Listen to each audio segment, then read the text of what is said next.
So, John Lukas, what can I say about John? John's a hero to people like me. John's a guy that 28 years ago just decided he wanted to do something about an animal that people knew nothing about. Most people probably never even heard of Okapi, but John had, and he's like, I'm going to do, and he got together with like 2 of his colleagues, and they went to Congo. Now, people often ask me, what's it like living in Zimbabwe? Isn't it dangerous? And I'm like, no, it's not at all. It's a really lovely place. Those of you who've been there know what it's like. But you want to get me on a plane to Congo? I don't want to go to Congo. As John has like literally daily battles with armed gangs. He's had staff that have been killed out there in the field. He works very strongly, tries to create really strong bonds with the local communities, financing, protecting the scouts that can protect the forests where the Okapi lives.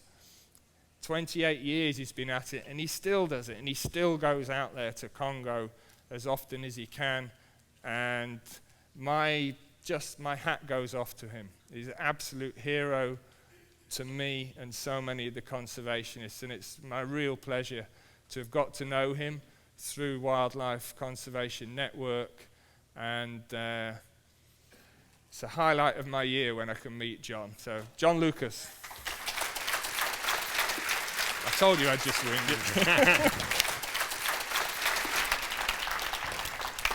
it. Thank you, Peter. Thank you. Make clear right from the beginning, this is about me. I have a fantastic Congolese staff. I work with some of the bravest scouts and rangers in the world, and they get the job done. You know, I've been able to be there and work with them side by side, but they're the ones that get the job done. Spent a lot of time there in the beginning, but most of my time now, I go back and forth all the time, but basically trying to raise the money to keep this project going because it's so critical to one of the most spectacular places in the world. I know we want to start geography, but people really have to know where the Congo is. This is the heart of Africa. The Okapi Range is the only place they're found is in the northeast part of the Congo. This is the one of the most important sites for biodiversity in Congo. It has 68% of the forest cover in Africa, 13% of the global tropical forest. 125 billion tons of carbon are stored in the trees in the Congo Basin. It's the most biodiverse project. The Conservation International rates 17 countries as most biodiverse countries, and the Congo is one of them. So basically, it's really a spectacular place, and we're really fortunate that this place was relatively untouched for many years because of this unrealistic, forceful, brutal rule of Belgians and also of Mbuti, the dictator, for many years, which kept the interior relatively free of people. The Okapi was the last large animal discovered in 1901. When Henry Morton Stanley crossed Africa in 1888, he said, this area must hold the greatest marvels of Africa. He didn't even know about the Okapi. He didn't even knew it existed. He was looking about gorillas and chimpanzees and the tremendous bird life. Harry Johnstone drew this picture in 1901 from a skin that came out of the Congo. And he was a fantastic artist in how this is just a flat skin. It had no head and it had no feet. He did a fantastic job. And then they immediately saw the relationship to giraffe. First they thought they were zebras, and once they realized the neck and skull issues, they were giraffe. The Okapi is really a spectacular animal. It is the forest giraffe. It is the only other relative to giraffe. They have huge ears, great sense of smell. They know you're coming miles before you get there. They're very quick to disperse. The males are quite large, and females are even larger. Males about 600 pounds, females about 800 pounds. And I always wonder, why is an Okapi so big till you walk in the forest? They don't use trails, they just walk eating leaves. And if you're not big, you're not getting through this environment. It's full of vines with thorns, very thick, and just by pure power of their chest, they push their way through the forest, eating as they walk. So that size is very critical to get the leaves. They eat about 40 to 65 pounds of leaves a day.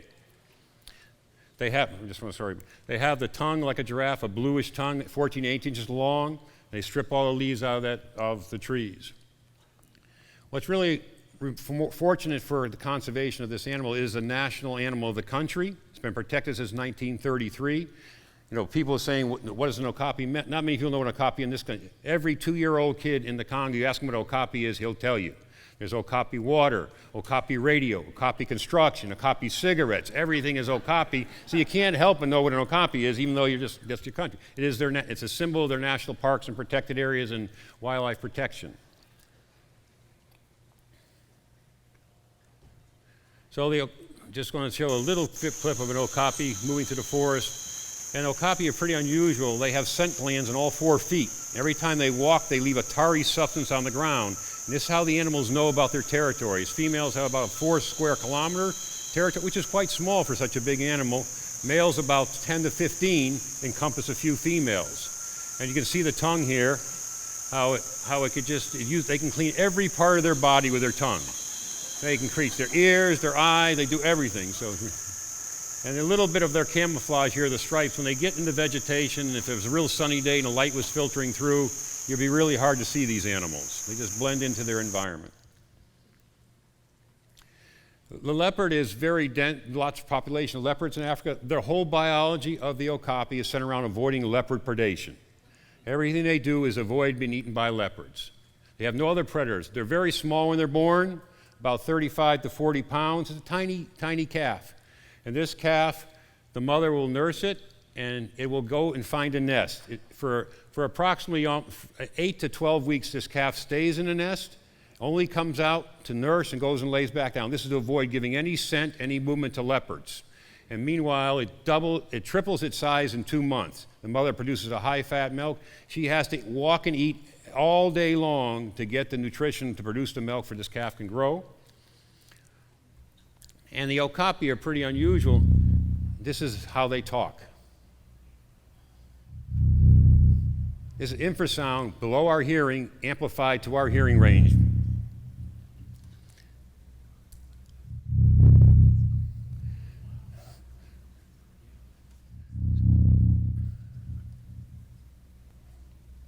So the Okapi female will talk to her calf. The calf will come out and nurse. She doesn't go near the nest. She doesn't leave her scent anywhere near the nest. For if some leopard can follow that scent back, then it goes back. And males talk to females. The female's an estrus. For breeding, she'll talk to the males. Elephants use this technology. Rhinos use this technology. And this travels through this very thick undergrowth easily. So this carries a long distance. So it's very remarkable that the Okapi do this. This is where Okapi live. This is the rainforest of Africa. This is a 1,000-mile long stretch of rainforest. And you can see the mountains. This is not low, it's high. This is 2,500 feet in elevation, well-drained, not swampy. It's called a closed canopy forest. Very little light hits the ground. Everything is just underneath this canopy. The primates are in the canopy, and a lot of birds in the middle, and all the animals and insects on the bottom of the floor. Where we work and where the stronghold of Okapi is in the Ituri forest, it's 70,000 square kilometers. 1/5 is protected in the Okapi Wildlife Reserve. This is the home of the Mbuti Pygmies and the Okapi. The Okapi's been there for 6 million years. Recent genetic work show this animal dates back 6 million years. It's a very ancient species. And the Mbuti Pygmy have inhabited this area for 40,000 years, living in concert with the Okapi. We're very fortunate the Mbuti Pygmies have a taboo against eating Okapi and chimpanzees. So these animals are protected by the people who live in the forest with them. So this area has the highest density of forest elephants, chimpanzees, Okapi, and a huge range of other biology. These are forest buffalo, there's bongo, there's 17 species of primate, the highest density of primates in Africa. There's 101 mammals, there's 379 bird species, 500 butterfly species, just in this one area. It's just phenomenal diversity. The Mbutis these are the smallest people on Earth. They are males about 4'8", females about 4'3", and don't worry, they don't think I have any special advantage. I cannot keep up with these people on the floor. They just point at my big feet and laugh at me. You're making so much noise, we're never going to see anything. And meanwhile, they're walking below the vegetation. I'm just trying to go like this. So height is no advantage to you in the rainforest. This is what's an advantage. These are net hunters. The women, the children, and the dogs will drive animals into a circle of nets the men will set up. As the animals come to net, the men will spear them. And this only the small dikers. Anything big like an Okapi crashes right through their net and wrecks it. So only the small animals get caught in their net. And the minute they kill something, they stop. I've been on the hunts with them. It's really amazing. They get one animal, hunt's over. That's it. That's all we can eat is this one animal. They roll all the nets up and they go back to the village and throw the whole animal right on the fire and cook it. So this is our base camp on the Upulu River. You can see the bridge. This is the Trans-African Highway. This is the only road from the east of the country to the west of the country. And I went there in 1987 for Okapi, but I was so intrigued. The culture of these people is really remarkable. Men and women are equal. There's never a crying baby. As soon as a baby cries, somebody scoops it up. They just love the family unit is so strong. Everybody works together. It's a real indigenous society. It's been very successful in surviving in this hostile environment because they share and they work together all the time. The Okapi Wildlife Reserve was created in 1992. We work with World Wildlife Fund and the Wildlife Conservation Society to get the reserve created. This is a reserve. No people were moved out. It's not a national park. People are allowed to live in this reserve. The indigenous people can hunt in this reserve. So it's a whole different management strategy to manage a landscape with people that are allowed to be there. This is the Trans-African Highway, and this is what the road looks like. It's the only way for goods that gets from one side that goes to Kisangani, the port city, by boat down to Kinshasa, the capital. And there's a lot of bridges, lots of rivers, lots of bridges, and this is a regular occurrence. It's not an unusual occurrence. I never know if I'm going to get someplace where a bridge is going to be out or not. It takes about 2 days for a flotilla of barges to show up and start ferrying people across the river. It's amazing. In 2 days, somebody builds these barges, and they start loading goods from one side of the river to the other. This bridge is over the Ituri. Took 2 years to repair, 2 years to fix this bridge. Because of all those great inconveniences, we built an airstrip in the late 90s because it sometimes took us way too long to get there. So we decided we'd build a strip. We did a great thing on this strip. We hired all the local people to help build this strip, and it was all done by hand. We didn't use any machines, all done with shovels and picks, built the whole airstrip. Arrival of the airplanes are always exciting. Everybody comes out, see what's going on, what's happening, and it's a lifeline to the outside world. So the Okapi, because I said before, is so well known in the Congo, it's the umbrella for all the other species. Other places have gorillas, other places have elephants, other places have bongo, but only the Congo has Okapi and everybody. And so rallying the government, the local government, the national, and the regional governments behind Okapi is not that difficult because they do really value this animal. This is a reserve. It has a protected forest. These are the guards or rangers of the Okapi. ICCN is Institute in the Congo for the Conservation of Nature. We supply all the supplies for this group. We provide their salaries, and we work on a performance system. The people only when they're in the field do they get paid. When they get born for snares collected, poachers arrested. They keep getting increases in their pay. Have to spend 20 days a month in the field. And so we really have a very effective mechanism for getting performance out of the people. Elephants are in the reserve, and elephants are a pain in the butt. You know, if you want to like it upstairs, see those little tusks on this female? This African elephant tusk is much more valued. It's denser than the savanna elephants. It's much more sought after, and it draws poachers. They're not coming into the Okapi Wildlife Reserve to poach Okapi because they never could find one. But the elephants are noisy, they're big, and they travel in groups. And the real problem is the draws in ivory in this part of the world, which is very contentious with rebel groups, is their currency. They sell ivory, they sell gold to fund their operations. So it's always a battle between the guards and the poachers because they're really driven to get the ivory because that is their currency. There's no other way they can get money. Okapi are occasionally poached, and we've only known of 5 instances in the last 5 years because they are so secretive. They're mostly it's snaring, an inadvertent part of snaring that they might get snared, but also if there's soldiers and they just by chance, Okapi runs across their path, that's the thing. And the issue with, there's no international trade in Okapi. This is a drum from Okapi skin. Where you see these is in churches. That's why you'll find a drum when Okapi is in a church. It's an old traditional use of the animal when there is a skin available. The guards collect snares. We're fortunate that we don't have as many snares as they have in Zimbabwe now. It's mostly a twine and a rope snares that can be burned. Illegal mining is an issue. This is a gold area. When Mbuti was in charge, this was called a mineral area. No people were allowed in here because they had gold. He saved this whole area for himself because it was gold in the ground here. Because of the effective forces, last time I was here reporting, we were attacked by the Mai militia, was a rebel group that made its living off of poaching elephants and robbing gold miners. They attacked the station to undermine the stability of the protected area. They killed people, they burned the facilities, and unfortunately killed the Okapi we had in our research facility. And I'm here to say, these are the pictures now. We've rebuilt everything you saw, and I'll show some pictures, everything. We had a great response from our donors, but I want to really make it clear that the donors' money really kept the people alive. We fed the staff and their families while they couldn't get to their gardens, they couldn't do any work, and it kept the force in the field, kept our workers going, and it kept the integrity of the reserve intact, which is undermining the exact reason we were attacked in the first place. They wanted us to quit, they wanted us to go home and leave the place to them to do what they wanted to. But during the downturn, the guards lost all their arms. They were totally demoralized. We had a proliferation of illegal activities, gold mining, slash and burn, and we saw an uptick in wildlife trafficking. Gray parrots are quite numerous in this area, and this is an issue. They put glue down by their mineral licks, glue on boards, and the birds land, and that's how they capture them, which is a really horrible way of capturing the animals. This is a gold mine. This is called Muchacha. That was 4,000 miners in this mine.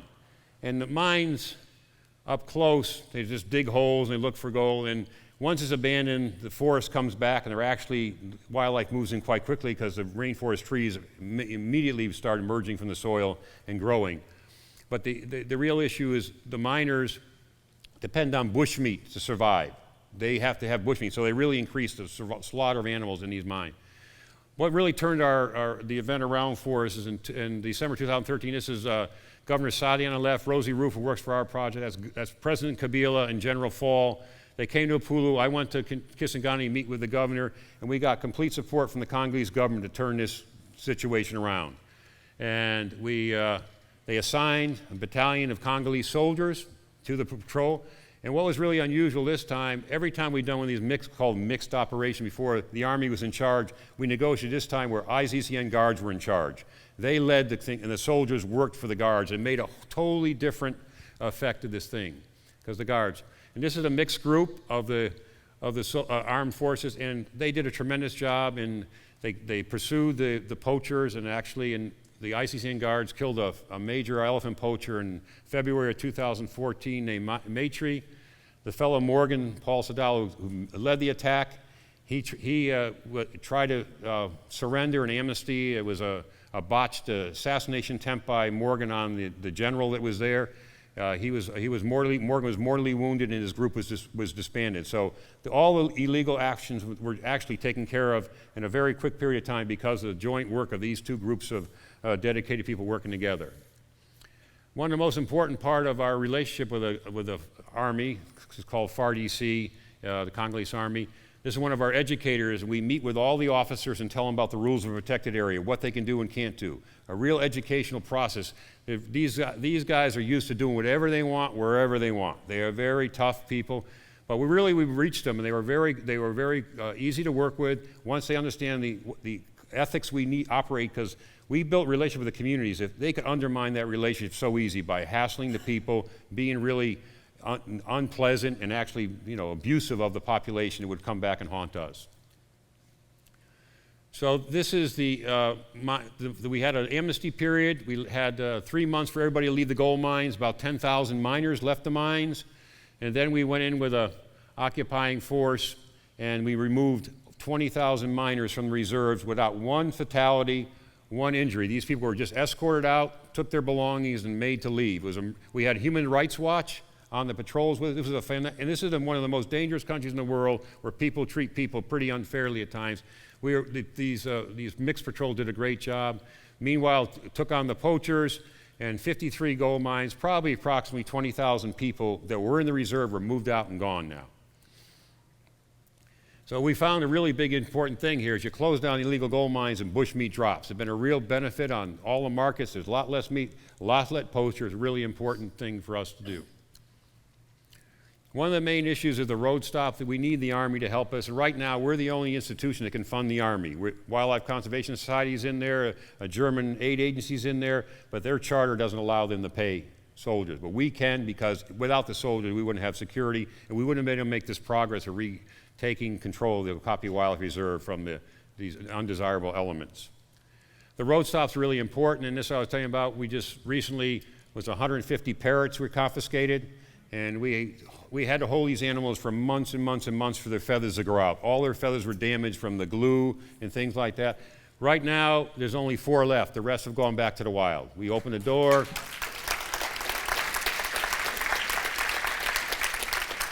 And they may be small, but they're important because the wild parrots just fly around every day calling to the parrots in the cages, just calling. It's really amazing how they just all drew in calling. They're such social animals. And when you open that door and see them, they all just take off together. It was a great sight to see, I can tell you. This is the headquarters building, completely rebuilt. And our tourist facility, thanks to we had funds from a U.S. Fish and Wildlife, African Elephant Fund, help us rebuild a lot of our facilities. Presently, we're training 50 new guards. 25 have graduated, 25 more will graduate. And the goal here is to have the Army withdrawn by the end of this year. If we have enough guards, we will not need the Army, so we're going to have 110 active capable guards. And then this time around, we have 4 women guards. I think the first 4 women guards in the Congo. And the trainer in the previous slides, a French Foreign Legion trainer. These guys are tough, and he says he wouldn't want to mess with one of these women. They can take care of themselves. So, and this is really great. We have women educators too, but women's opportunities are very limited, and this is really great to see. And I hope it'll open the door to have more and more in the future. All our guards come from their local communities. They know the people in communities. We have a lot of information flowing back and forth from communities to the guards. Communication, we were talking earlier, several people today. These are Thuraya sat phones. Every patrol has these. They're text-enabled with GPS coordinates. They can text snares, poachers. They can tell the coordinates, what's going on. So we're always collecting data about what's going on in the reserve. There's 5 or 6 patrols at any one time going out the reserve, trying to coordinate their actions. And this is supported by a grant for the Mohammed bin Said Conservation Fund. Half our project deals with protection because we couldn't do conservation without protection. The other half deals with the communities because we can't do conservation without the communities because they're sharing the land with us, they're sharing land with the Okapi. And just like with Peter's project, the youth is very important to us because this is a rainforest environment. Trees are very important. If there's no trees, there's no Okapi. It's a simple equation. It's not hard to figure out. So we just have to keep the forest intact. We have some great programs for the different communities. Part of our work, we have 15 educators who go around the reserve. These are in Mbuti Pygmy camp. We have protected animal posts. They can hunt animals. They have the right to hunt animals to feed, to live off of. But there's protected animals. We just have to educate them what's protected, what's not protected. So every Pygmy camp is visited by our educators and are talked to about that. The schools are pretty rudimentary, and we support the schools on a regular basis. There's 37,000 students that go to school around the Okapi Wildlife Reserve.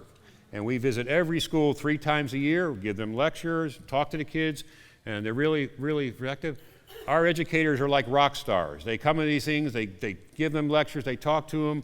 We've provided, through support from Disney Conservation Fund, school supplies for the 37,000 school units 2 years ago. We've also done major effects with the youth programs. Soccer is big, as you know, in developing countries. If you give them a uniform and a soccer ball, you are their friends. So we sponsor all the schools' soccer teams. We give them the balls. We organize tournaments all the time. But the most important thing, you can get people together in a good mood. They listen. We always have our educators walking, talking about things. It's really a way of communicating, and they appreciate the support. One of our most important programs is working with women's groups. Each village has a women's group that we support their administration. They're tremendous ladies. They're the ones that are extracting the resources. They get the firewood. They get the water. They're worried about the food. They have to take care of the kids going to school. They have to take the kids to the clinics. These are the people that drive the social dynamics of this system. So and they really care about the future. They understand to have a future, they have to be more sustainable. And with very little encouragement, it works. We help set up these community gardens for the women. The women organize these gardens. They all work together. We provide the tools, the seeds, the technical support. And here's women doing peanuts. Peanuts is a cash crop. You can sell peanuts, get cash. With that cash, you can do a lot. You can put a new roof on your house. You can pay your health care bills. You can pay your school fees. So really, cash crops are important. The other thing is sewing. This is a fantastic program. We give 1 or 2 sewing machines, a women's group. They teach each other how to sew. They set up these things. Everything is made in the Congo. There's no 32 regular or 36 long. There's only one piece of cloth, and you want something, you make it. So you can actually make a good living being a tailor in the Congo. So every village has one of these little huts with the sewing machines going and making clothes for the community, and they get money for this. Because we are a reserve, there's an agricultural zones and forest zones. This is really important. The communities decide where these zones go. We don't tell them. You say you're going to have a certain amount of acreage for your subsistence gardens. They set it up, they put the markers in the ground, and they have to monitor this. And they really do this because if they abuse this demarcation of agriculture, they're going to lose our support. They really have to honor the forest. This is a typical little homestead in Congo, 1 monocrop corn. You know, just that's not, this soil will be infertile in 1 year, maybe 2, and you wouldn't grow anything on it in 9 years. So we have an agroforestry program. We work with growing these lucerne trees between the rows of different crops, and the soil stays fertile 9 to 10 years, or only has to remain fallow for 1 or 2 years. So you don't need that. You're diminishing the land they need to grow their crops. That's the key. And plus, we have different crops between them, and also planting schedules. And our agronomes work with we have 400-something farmers participating in our program. And what we've seen is crop production goes up 25%, plus the land is much more fertile for greater periods of time.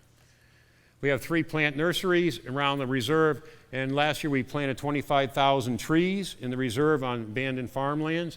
And this is our workers right here. These kids love to plant trees because, you know, they understand and they get behind it. We talk about deforestation with them. They say, what can we do about deforestation? You can do one thing. You can plant trees. And we give them the trees, and they plant them, they water them. And this is a fantastic program. And now I was talking to someone earlier, but this is where the adults say, what trees? I don't care. The kids put the trees in, they grow, they water them, they put a fence to keep the goats away from them. All of a sudden you got shade. And then you go by and all the adults are sitting under the tree in the shade. And so that's why the kids planted the tree, because it's 10 degrees hotter in the sun than it is in the shade, and they're all sitting there and then the kids say, I told you so. We support 17 health clinics with just basic material around the reserve. These are very rustic clinics around the reserve. This is Dr. Eddie. He's a physician. He's the only doctor in about 500 miles. He works for our project. He travels to the clinics. Here we are putting solar, or trying to put solar, Steve, in different places around in these clinics. Just a little simple panel, and they have lights in their maternity ward and their operating room in different places. This is Okapi habitat that we're talking about. So this is, now how do you count Okapi? How many Okapi are? It's almost impossible to say how many Okapi there are in the forest. This would be an excellent look at an Okapi in the forest. Unlike the dogs that come up to your vehicle and lay down and they tell you their names and give you a souvenir. You know, I listen to elephants and lions and dogs, and everybody says, oh, this is really not an easy animal to see. This is like a trust system, almost a religion, I think. So this is how you count them. They're ungulates. They poop a lot. They eat a lot of leaves, process. We do transects, you find them. And we actually have done some great studies, was supported by some WCN donors. Nothing was known about Okapi Genetics a couple of years ago. We collected fecal samples all across the Congo throughout the range, and looking for if there's any reason to worry about subpopulations or isolated populations. They're all the same. All Okapis are very genetically diverse. Now we have to start worrying about corridors as the population gets fragmented. But right now, the Okapis are genetically healthy, very, very, one population is nothing, they're all the same. It's really great to know if we're managing them. Because of the data we collected and saw the decline in some populations, they've been on the IUCN red list, listed endangered. It's not a good thing and not a bad thing, but also it opens up avenues of funding for it. These animals are endangered, and a lot of funds don't give you any money unless the animal is classified as endangered. So it really allows us to raise money in different avenues. This is a camera trap of an Okapi, and next year Jim Sanders is joining me in the Congo. So we're going to do a thorough study of the Okapi, we're going to train all the guards on camera traps. We're going to do it in the whole idea, so we'll really try to saturate this whole idea of what's going on. I'm also talking about people, wisdom of crowds. If you know, the issue about wisdom of crowds is there's been some scientific documentation. We could talk to every Pygmy village in this reserve, and we'll get an idea what the wildlife is like. I know it. And we're going to undertake that study next year because they know what's going on the ground with wildlife. They know where every elephant is, where every Okapi is, Just have to ask them. So we're just going to ask them. So this is the Mbuti in one of my trips this year. I just wanted to end on this point. After the attack in 2012, I went 8 or 10 times in to see one pygmy. I didn't see one pygmy. They just went deep into the forest and hid out because they are abused by these armed militias. They're made to be porters. They're made to do, so they just go. And then a few times after I came, and they're all sad. Not one smile, their faces. Then I went this time, you see they're smiling, they're happy. That's the biggest indicator we have a change, that things are really improved, they're much better. These are the best indicators because they realize their life is back to normal and they can come out and they can enjoy themselves. We had a big feast, and this is for a tibby, the gentleman holding his baby. The men hold the babies just as much, if not more, than the mothers. They're just tremendous family people. They love their children. They are so invigorating to be around because it's life as its essence, enjoying every moment. That's what's so great about these people. So we've been there for 28 years, and I just want to say special thanks, especially to WCN staff that supported us, to all our donors, every one of you that stuck behind us. Without the support we had after our devastating attack, we wouldn't be here today. And I will stand here to say we are much better off than we were even before there. We have better community support. We have support from the president on down to the government, every level of government. And this is how conservation is going to be effective if you have everybody behind what you're trying to do. So thank you so much, and I'll have time for a question or two.